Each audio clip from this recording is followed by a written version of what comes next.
So I turned to $10 into over 1,300 in about a month, prove it's not luck, and that the only thing that matters is your skill in trading. You don't need a large amount of money to make good returns. So I'm going to show you the full process I use to flip this small account, and I also just wanted to prove that trading can be simpler than you think. You just need one strategy, trade one pair at one time, and it's easy. Like, it doesn't have to be overly complicated. Okay, first we're just going to cover risk management. So how much did I risk each trade? What was the risk percentage, lot size, all that sort of stuff. Risk to reward versus win rate, you have to understand this. You need to have a trading journal to track everything, to understand your win rate, your risk to reward, your average max drawdown of your own unique system. I have it all tracked down, so I know my win rate is 80% plus. So I target around 1.5. I have an 80% win rate, so it's very profitable. But the thing is here, I focus mainly on win rate. A lot of people say to focus on risk to reward, all that sort of stuff, but I've never found it helped me. I'm more confident when I'm winning more often, and I trade better when I'm more confident. So that's just what I focus on. Smaller, more consistent moves. I trade in a way that consistently gets small wins every single day. That's still having a positive risk to reward. It's just focusing more on those probabilities. Why is that? A lot of people say to risk 1 to 2, so have 2 times the reward of your risk. Yes, but likely everyone that I've coached and mentored, they have around a 50% win rate if they're succeeding really well with that. But with a 1 to 2, you have a 97% chance of 6 losses in a row. Are you comfortable with taking 6 losses in a row?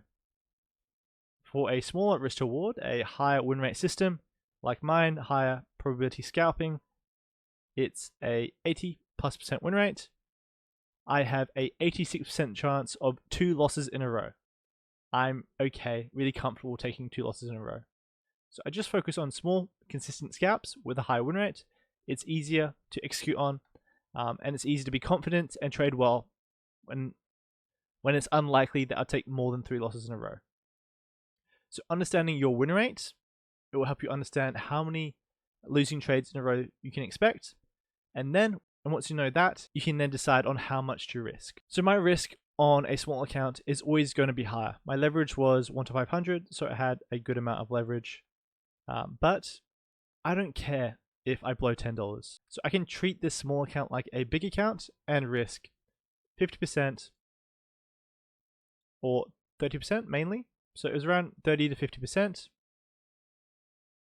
Because I have a really high win rate, I can risk a lot higher. I can risk 30% pretty comfortably.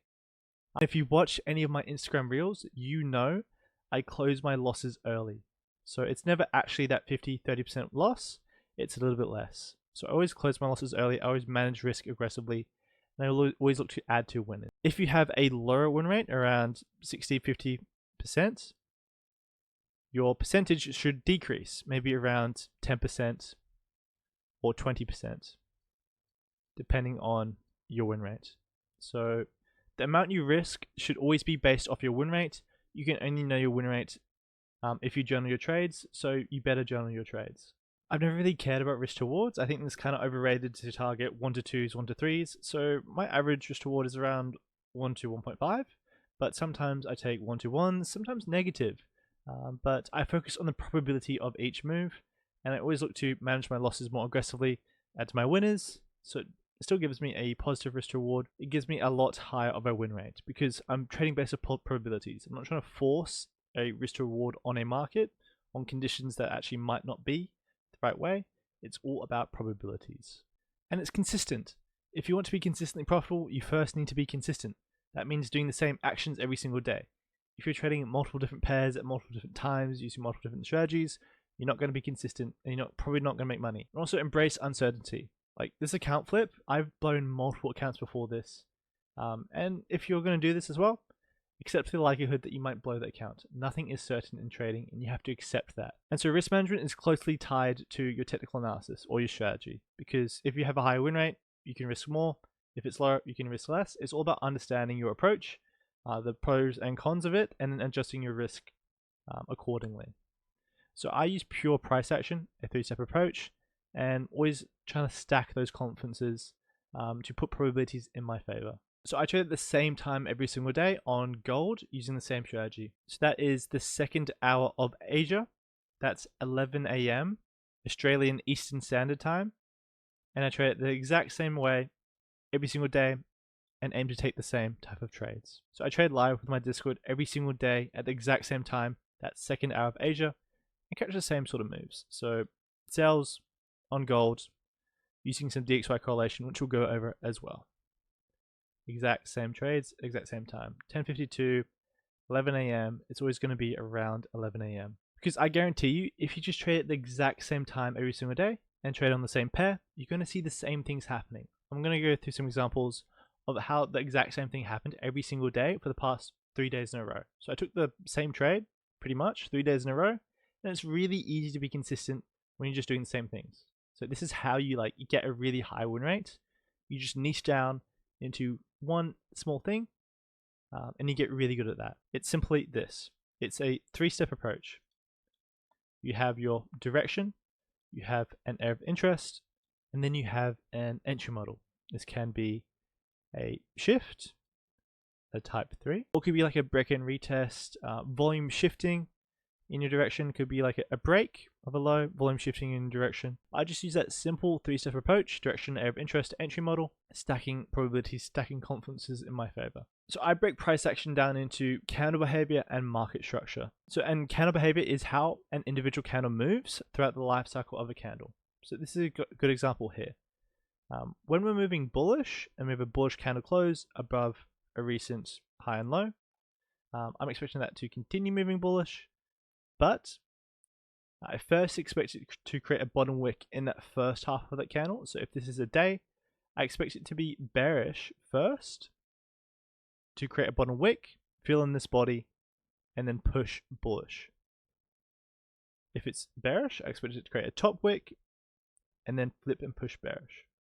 So in this scenario here, since it's bullish, it should open, create a bottom wick first, and then push bullish. That's just because price tends to fill its moves.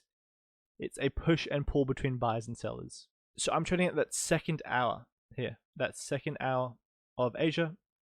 So at that new 4-hour candle, that's what I'm trading. So we had this 4-hour close bearish. So I was expecting it to create a top wick first on that 4-hour candle, and then drive down to create that bottom wick on that daily candle. So using that candle behavior on different time frames to find direction. So that first step, finding direction, I'm using candle behavior, bit of market structure, because when we're overall bullish on high time frame, especially for Asia session, we'll be bearish first to create a bottom wick and then push bullish. If I'm looking for a sell, I'm looking for the 4-hour to first create a top wick, a reaction to some highs, maybe after it takes out a high, looking for a reversal off that. So low time frame bearish, high time frame bullish, something like this. This is what I explained to my Discord when I was trading with them live this morning. And then I use DXY correlation as well. This is what it was looking like. You had a break of a low, a break of a high, the reaction to an area of interest, but this would be a type 3. So type 3 is just a shift in market structure where you're breaking a low, then breaking a high, volume coming in.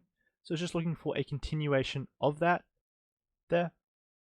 So we're currently pulling back, reaction to this high. So I was just waiting for that there. So I'm not taking a trade in these conditions because it's kind of low time frame range bound. I'm waiting for it to create a top wick on that 4-hour candle first. Here, creating a top wick on that 4-hour candle. You had a break of a high, a strong reaction to that area there. Really strong reaction. And what was DXY looking like here?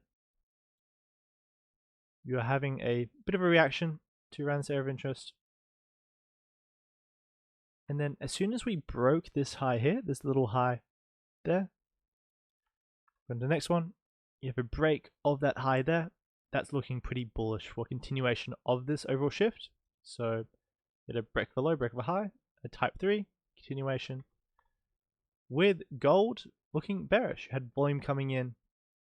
This is looking pretty nice. You also had the 4-hour looking like it was going to flip bearish. So this is the 4-hour candle flipping bearish there. So really nice, quick little scalp. Stop behind the high, targeting previous low of the range for a nice, pretty clear, clean trade there.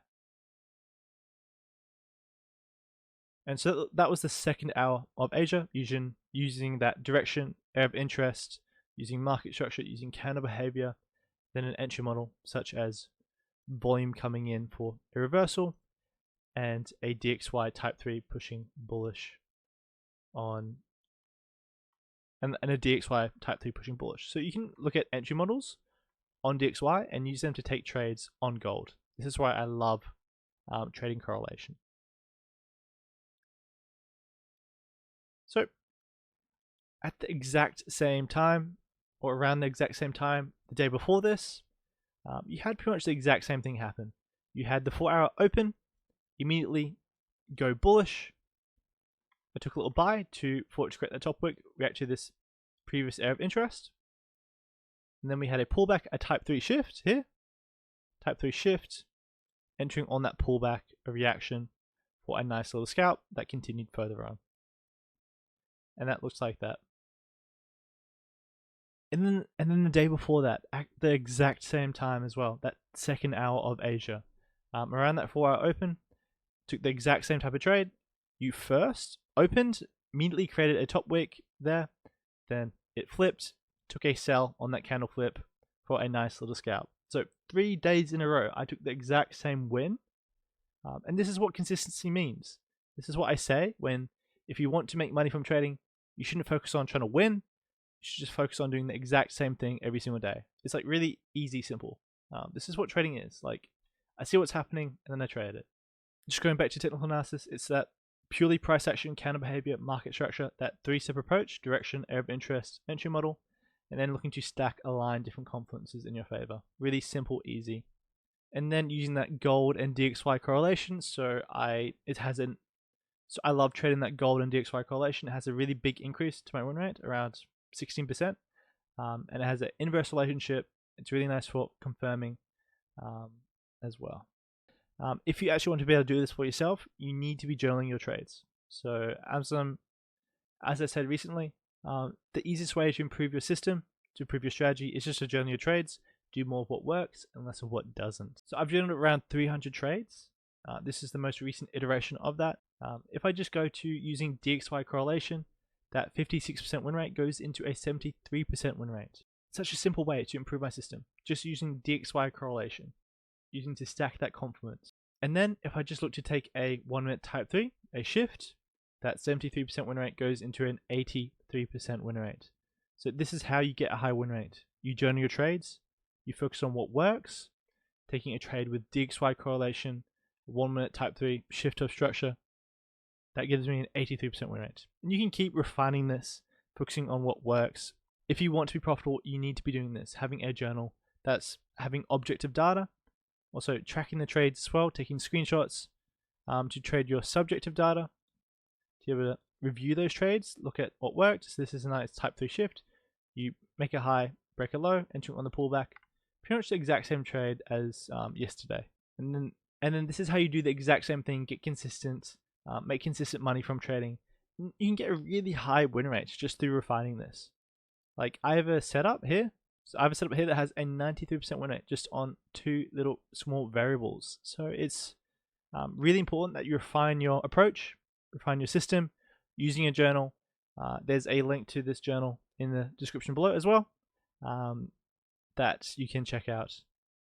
But yeah, so if you take anything from this, I focus on probabilities, a small risk reward, using that 3-step approach, stacking confluences, and trading at the same time every single day. So I could only flip this account using this trading journal. Like I wouldn't have understood my win rate, my risk reward, what confluences actually resulted in a high win rate, such as DXY, that type 3 shift. So this is why you need to be journaling your trades. Record it, analyze the confluences, see how they affect the outcome of a trading journal, see how they affect the outcome of each individual trade, track the outcomes, review and then reflect that, refine, and this is how you become profitable. This exact process here is how you become profitable.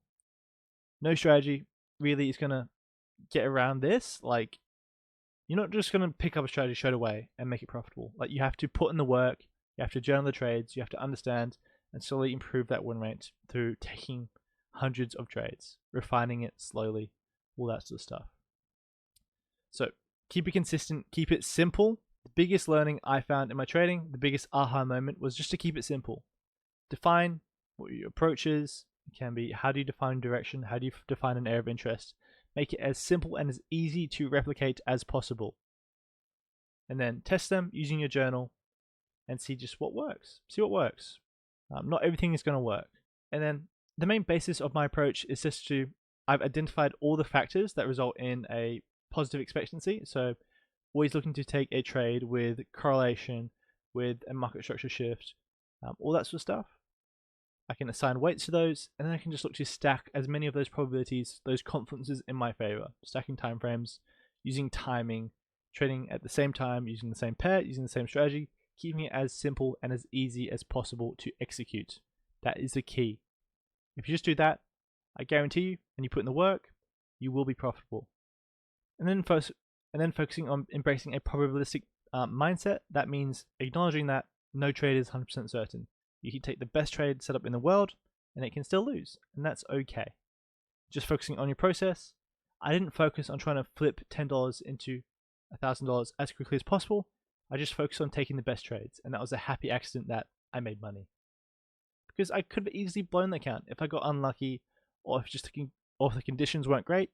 But the conditions on gold have been amazing the past month. Been trading the exact same way the whole month, and it's been paying off. So I'm still managing risk aggressively. I'm closing my losing trades before they hit stop loss, because I know, like, if it's going to hit stop loss, the volume's moving against you. I'm always looking to manage risk and lose less than I initially risked. So what do 95% of traders do?